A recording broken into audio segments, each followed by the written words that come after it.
The Gauteng Education MEC, Panyaza Lesufi, has conveyed his condolences to the family of a 15-year-old school pupil, Laticia Princes Jansen. It is alleged that Jansen was stabbed, raped and killed. The grade 9 pupil at Graceland Education Centre in Elsburg, Germiston, was killed on Wednesday. Her body was found in a bush near Elsburg. For more on this, we're joined by Gauteng Education Department Spokesperson Steve Mabona. Mr. Mabona, always a pleasure to see you. Thank you so very much for joining us. Well, sad under these circumstances to see you yet again. Here we are, another child dying in Gauteng. What happened? Yes, indeed. It's quite saddening. I mean, from the department perspective, that's why the MEC had to go to the family, this afternoon to convey his condolences, but also assure the family that in the event there's wrongdoing from the department and the school, decisive action will be taken.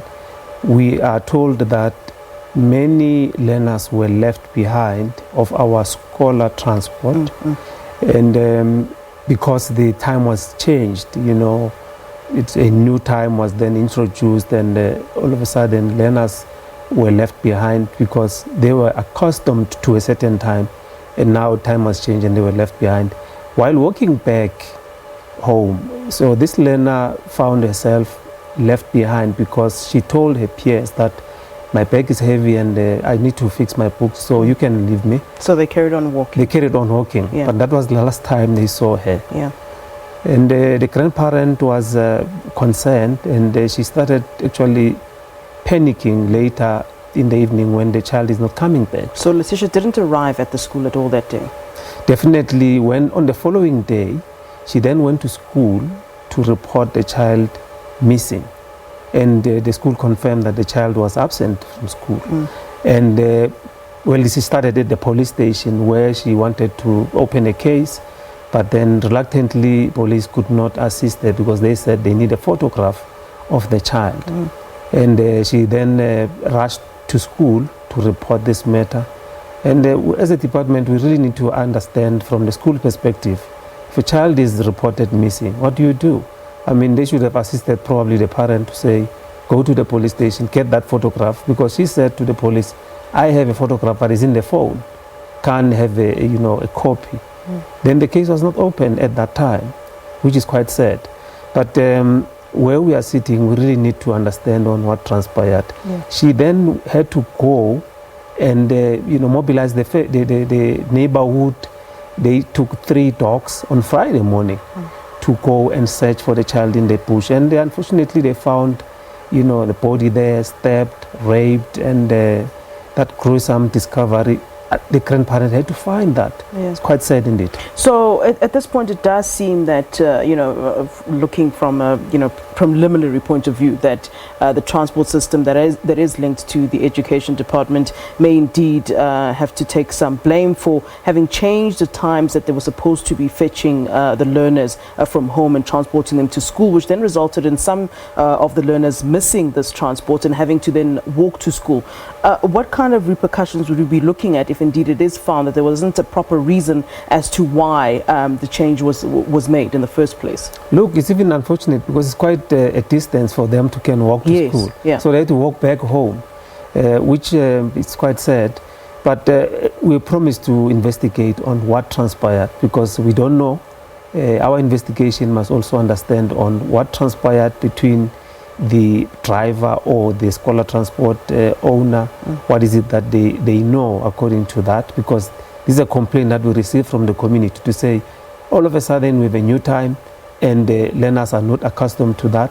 Probably that's why they missed the bus. But if learners, it's quite a sizable number that you don't see as a driver in the bus, what do you do? Yeah. So those are the elements that we really want to drift into and just understand or not transpired. But we are supporting the family. We are supporting the school. Tomorrow our psychosocial unit team will be at the school just to provide counseling and let's make sure that the learners are in a position to continue with the teaching and learning. And now, of course, Mr. Mabona, this has been a terrible start to the schooling year for your department. We're talking, of course, about other deaths of learners. Enoch Mpianzi Giamukhetsu Siboko, who was buried yesterday. with regards to Enoch Mpianzi, we know that the principal of Parktown Boys has since been suspended. Who else at this point do we know who might perhaps be having to take any kind of accountability, especially those who were present at the camp? I mean, we've heard radio reports, we've heard all kinds of media reports, and even an account from one of the students who was there at the camp who said, I repeatedly said that Enoch is missing, he's not here, and I was repeatedly ignored. Now, not all of that can fall on the president, on the principal's shoulders. Surely there are other heads that need to roll when it comes to Enoch Mpianzi. But let me let you answer that question first before I get to that of Giamogetsu. Look, that's why MEC had to put an emphasis on accountability when he was announcing the precautionary suspension, to say accountability lies with the principal. But the preliminary investigation also will then assist you with other elements of saying probably some our employees at the district, did not do their work, probably maybe because this trip was not approved. Yeah. So which means they went on an unauthorized trip. They need also to be taken into task.